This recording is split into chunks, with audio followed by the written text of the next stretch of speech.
Voilà, bonjour, mesdames et messieurs. Un grand merci évidemment pour cette présentation et pour l'invitation en général à ce colloque et à vous tous évidemment d'être venus déjà en nombre ce matin. Le but de ce colloque intitulé « L'Europe en 2050 » n'est pas de montrer par quels remèdes et réformes nous arriverons à créer un monde utopique, parfait et surtout politiquement correct, et ceci en à peine une génération.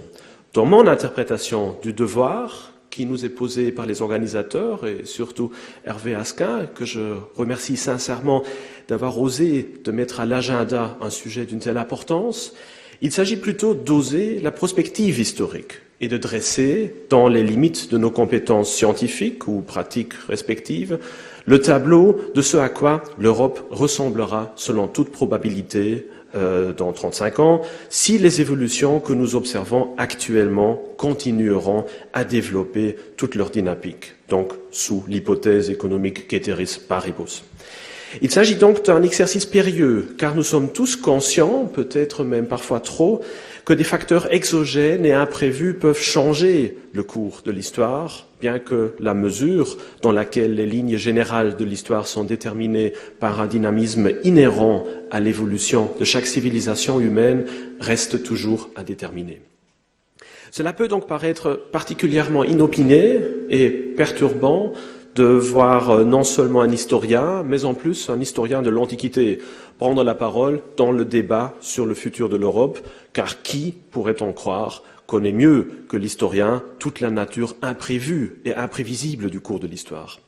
Et pourtant, je ne suis pas de cet avis-là et oserais même, au contraire, tourner cette argumentation très commode, et non le moins pour les historiens eux-mêmes, sens dessus-dessous. Qui d'autre que l'historien pourrait être à la hauteur de tirer les leçons de l'histoire ? Qui d'autre pourrait mieux juger de la probabilité des événements futurs que ceux qui ont étudié le passé?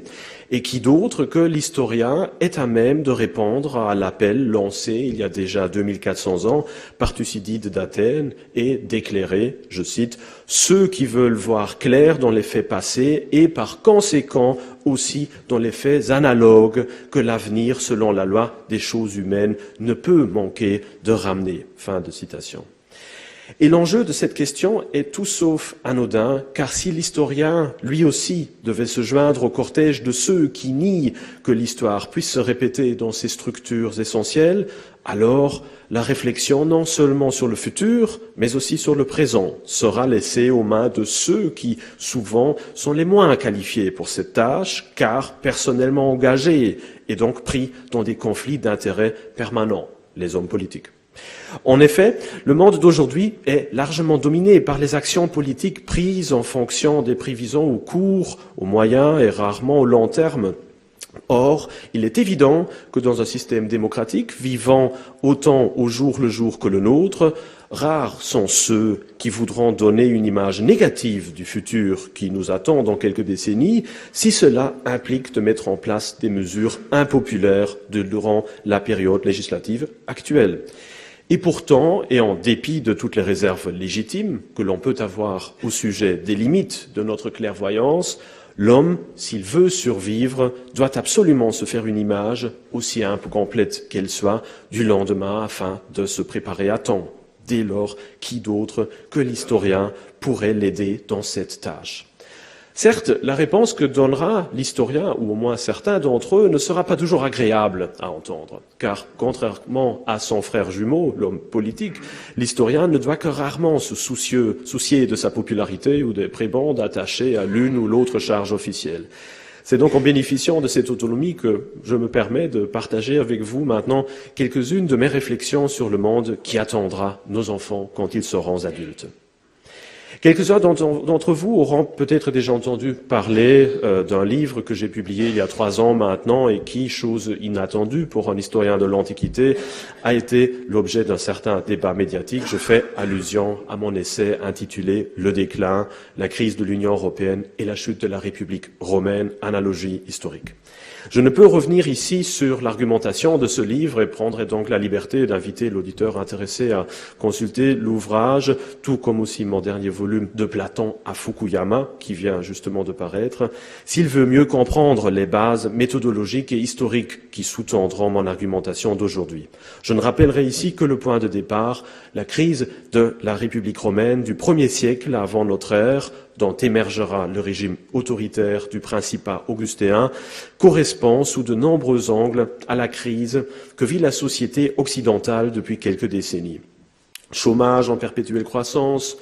polarisation sociale, démographie en baisse, individualisme outrancier, immigration de masse, déclin des religions traditionnelles, déconstruction du modèle familial classique, mondialisation, émergence d'un régime oligarchique et technocratique, domination de l'économie sur la politique, explosion de la dette souveraine, culture du pain et des jeux, naissance du concept de la guerre asymétrique, terrorisme religieux, remplacement des valeurs traditionnelles par des valeurs humanistes et universalistes. Tout cela n'est nullement le propre de l'histoire du XXIe siècle, mais faisait déjà partie du quotidien des dernières décennies de la République romaine et a provoqué, de manière presque inévitable, le déchirement de la société méditerranéenne dans des guerres civiles interminables. Dans mon livre, je n'avais pu qu'effleurer ce dernier point. Je profiterai donc volontiers de l'occasion de ce colloque pour rentrer un peu plus dans les détails. Osons donc quelques prévisions pour les années à venir sous forme d'une énumération de 15 thèses sur base des dynamiques actuelles et du comparatisme historique. 1. Ainsi, le manque de croissance chronique de notre continent, dû à la fois à la satiété du consommateur et à la désindustrialisation d'une Europe dépendant autant du reste du monde que l'Italie de la République romaine des importations méditerranéennes, est devenu à un tel point préoccupant que l'on va mal, dans les conditions actuelles, un redémarrage de l'économie sans événements majeurs tels que des catastrophes endommageant lourdement les infrastructures économiques existantes. 2. Même les tentatives actuelles de redresser la croissance et la compétitivité grâce à la déconstruction de l'État social ne signifient finalement rien d'autre que de relancer l'économie au prix de la paupérisation des travailleurs et d'acheter l'opulence des happy few au prix de la tiers-mondialisation de l'Europe. Une polarisation des revenus et fortunes exacerbée par la disparition inexorable de la classe moyenne, victime de la délocalisation, de la mondialisation et de la financiarisation de l'économie européenne, tout comme l'étaient les petits artisans et fermiers italiques du IIe et Ier siècle, incapables de soutenir la compétition avec les grandes entreprises agricoles et artisanales lancées par l'ordre des chevaliers ou des sénateurs, employant essentiellement une main-d'œuvre servile. 3. La divergence grandissante entre riches et pauvres se reflètera aussi dans l'antagonisme de plus en plus violent entre un système scolaire et université au service minimum et un autre de catégorie supérieure réservé de fait aux élites financières et à quelques rares boursiers. Alors que la première sera dominée par le nivellement par le bas, l'éducation aux valeurs du politiquement correct et la formation de simples receveurs d'ordre, le second, organisé autour de quelques pôles internationaux tels que Oxbridge ou l'Ivy League, constituera la condition sine qua non pour l'admission au poste de haute responsabilité, tout comme au temps de la République romaine, le séjour à Athènes ou Rhodes remplaçait celui plus accessible au commun des mortels au sein des écoles des cités étrusques.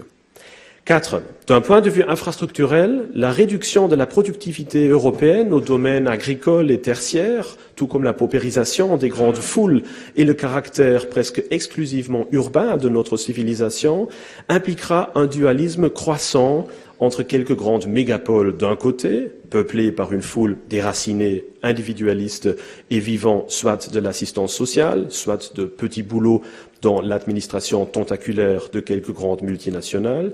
et d'un autre, une campagne de plus en plus délaissée par les habitants et dominée par quelques grandes entreprises agricoles, exactement comme à la fin de la République romaine, quand les campagnes étaient largement laissées aux mains des grands propriétaires fonciers de leur monoculture, alors que des villes comme Rome subissaient une explosion démographique sans précédent. 5. La conversion de la gauche aux idéaux du libéralisme favorisera de plus en plus le retour à un ordre social ressemblant à celui du XIXe siècle, de manière semblable au déclin du mouvement des populares après la chute à Rome des Gracques et de Marius. Il se caractérisera dans les faits par la totale libéralisation des salaires, par la restriction du droit de grève, par la soumission de l'État aux intérêts du monde économique et financier, par la privatisation d'instances d'utilité publique et par la spirale infernale d'une austérité permanente alimentant, aux frais du contribuable, les caisses des divers instituts financiers. Dans le même esprit, l'État procédera à son autodémantèlement au profit de diverses institutions internationales dont la composition ne sera plus soumise à des procédures démocratiques et qui, par le biais de traités et réglementations internationales, limiteront encore plus l'impact politique immédiat des citoyens, et ce, au profit des lobbies les plus diverses. 6. L'individualisme outrancier, la déconstruction de la famille classique, l'impact de la théorie du gender mainstreaming, l'échec de l'éducation anti-autoritaire, la baisse des salaires, la mauvaise conscience collective face aux crimes de notre civilisation, tout cela ne fera que renforcer le déclin démographique, qui fut aussi l'un des symptômes les plus significatifs du monde gréco-romain de la République romaine tardive.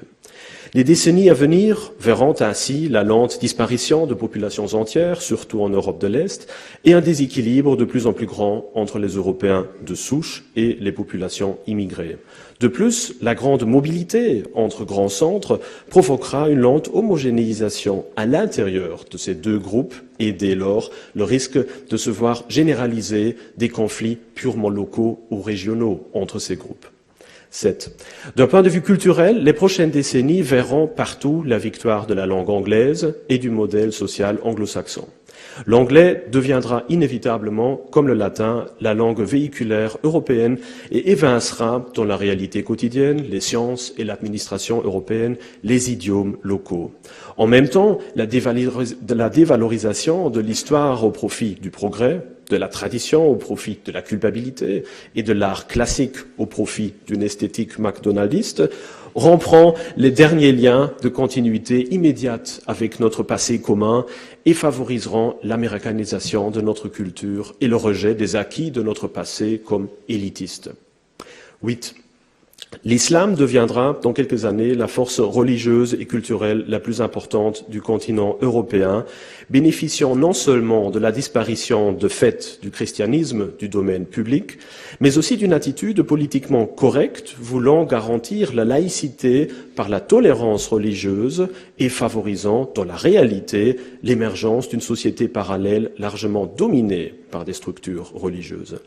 Certes, au moins les couches aisées des nouveaux citoyens musulmans développeront, certes, un islam laïque à l'image du christianisme moderne et modéré. En revanche, l'exploitation économique des travailleurs musulmans, leur manque d'accès à une formation de haute qualité, la ghettoisation des populations immigrées et le manque d'attractivité du modèle civilisationnel européen en pleine décomposition ne feront que renforcer la création d'une société parallèle, se trouvant en opposition plus ou moins avouée avec le reste de la culture européenne, de manière analogue dans le monde romain, à l'importance grandissante du christianisme primitif, caractérisé par son opposition à la société païenne gréco-romaine, son ancrage culturel dans le monde levantin et son intransigeance doctrinaire.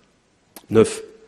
Contrairement au discours politiquement correct dominant actuellement, le matérialisme, l'individualisme, le multiculturalisme et le libéralisme n'assureront pas la liberté de penser, l'épanouissement personnel, la tolérance et le bien-être général, mais créeront au contraire une société dominée de plus en plus par la perte des valeurs, par l'égoïsme, par l'intolérance et par l'exploitation. Dès lors, et en dépit des tentatives actuelles de décrédibiliser les garants traditionnels de la solidarité, tels que la famille, le village, la foi, la patrie ou la culture, nous assisterons à une lente radicalisation de certaines parties de la population tentant de se recréer, même de manière artificielle, de nouvelles identités régionales, religieuses, ethniques ou sexuelles, essentiellement basées sur le rejet du discours officiel.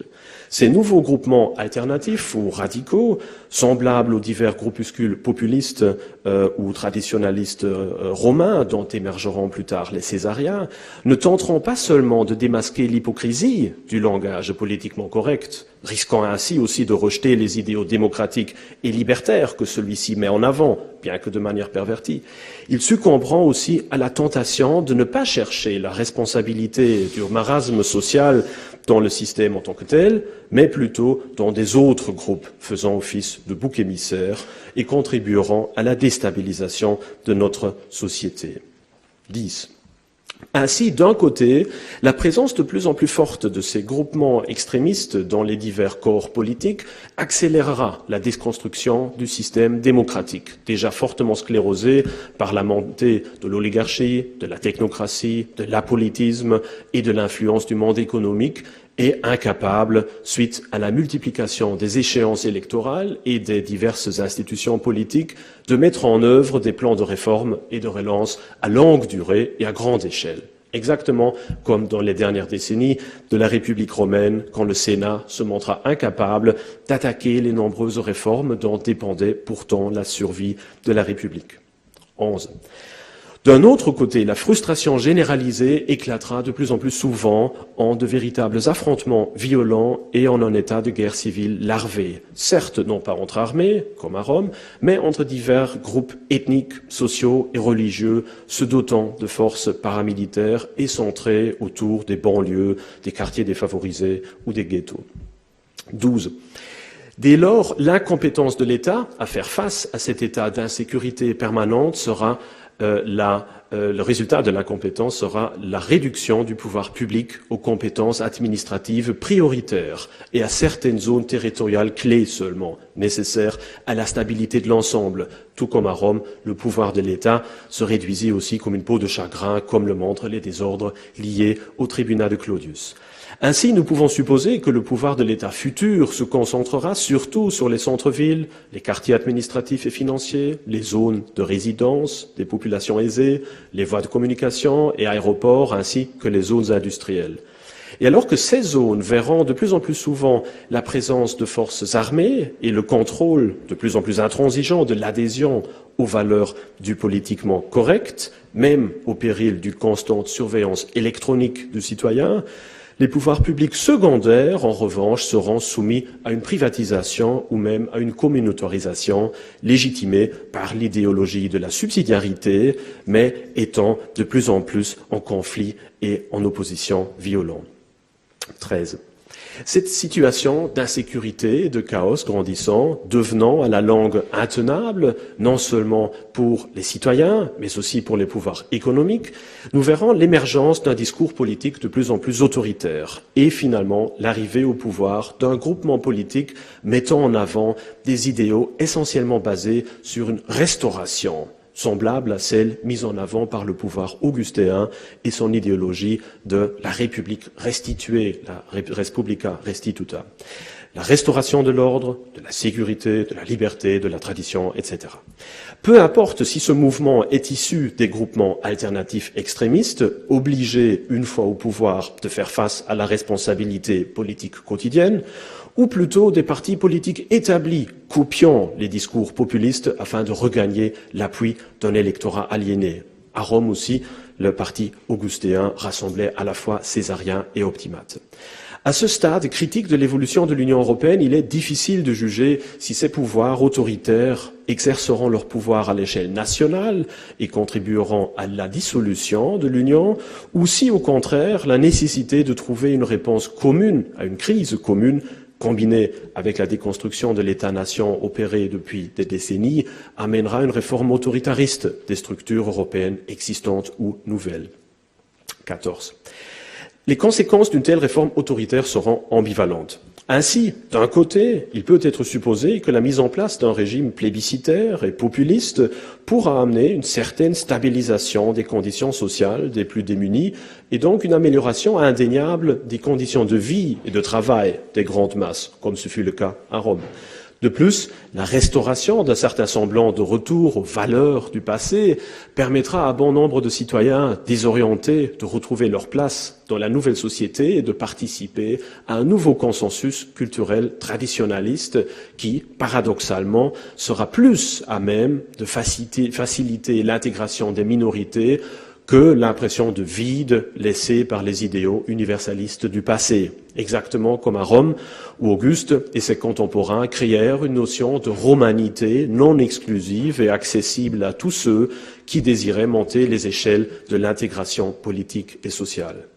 15. D'un autre côté, et ce, bien que le nouveau régime s'érigera en défenseur de la démocratie et des libertés civiques, l'exercice des droits constitutionnels des individus dépendra alors largement de leur adhésion au nouvel État et la lutte contre le terrorisme, l'intolérance et le désordre amènera inévitablement l'installation d'un État policier.